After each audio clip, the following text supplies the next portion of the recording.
Hello बच्चों, आइए इस प्रश्न को देखते हैं। दिए गए चित्रों का अध्ययन करिए और पर्ण विन्यास के प्रकार को पहचानिए।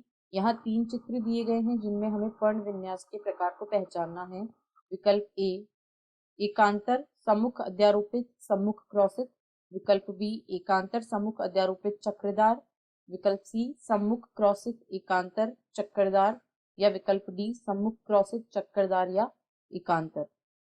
इस प्रश्न की जो मुख्य अवधारणा है, मुख्य अवधारणा वह है पर्ण विन्यास।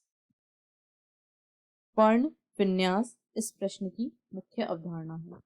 पर्ण विन्यास क्या होता है?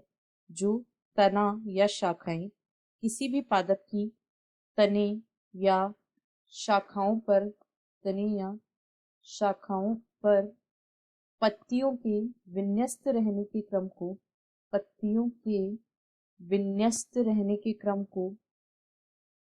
पर्ण विन्यास कहा जाता है। विन्यस्त रहने के क्रम को पर्ण विन्यास कहा जाता है। पादप में मुख्य रूप से 3 प्रकार का पर्ण विन्यास देखा जाता है। पर्ण विन्यास जो होता है वह मुख्य रूप से 3 प्रकार का होता है। सबसे पहले हम देखेंगे एकांतर पर्ण विन्यास को। एकांतर पर्ण विन्यास। एकांतर पर्ण विन्यास में एक अकेली पत्ती प्रत्येक गांठ पर एकांतर रूप में लगी होती है। एक अकेली पत्ती प्रत्येक गांठ पर एकांतर रूप से लगी होती है। एकांतर रूप से लगी होती है। इस प्रकार के पर्ण विन्यास को एकांतर पर्ण विन्यास कहा जाता है। इसके कुछ उदाहरण हैं गुड़हल, सरसों, सूर्यमुखी। अब हम दूसरा प्रकार देखते हैं, वह है सम्मुख अध्यारोपित। इसमें इस प्रकार के पर्ण विन्यास में प्रत्येक गांठ पर एक जोड़ी पत्ती निकलती है। प्रत्येक गांठ पर एक जोड़ी पत्ती निकलती है। प्रत्येक गांठ पर एक जोड़ी पत्ती निकलती है जो एक दूसरे के ठीक सामने होती है। इसका उदाहरण है आक, अमरूद इत्यादि। और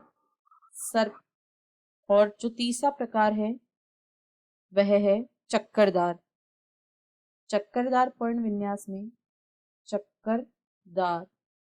इस प्रकार के पर्ण विन्यास में एक गांठ पर 2 से अधिक पत्तियां निकलती हैं। एक गांठ से 2 से अधिक पत्तियां निकलती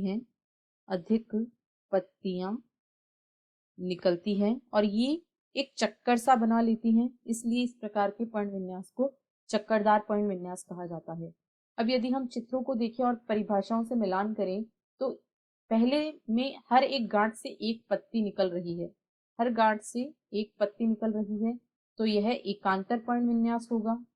दूसरे में हर एक गांठ से 2 पत्तियां निकल रही हैं जो एक दूसरे के ठीक सामने हैं, अतः यह सम्मुख प्रकार का पर्ण विन्यास है।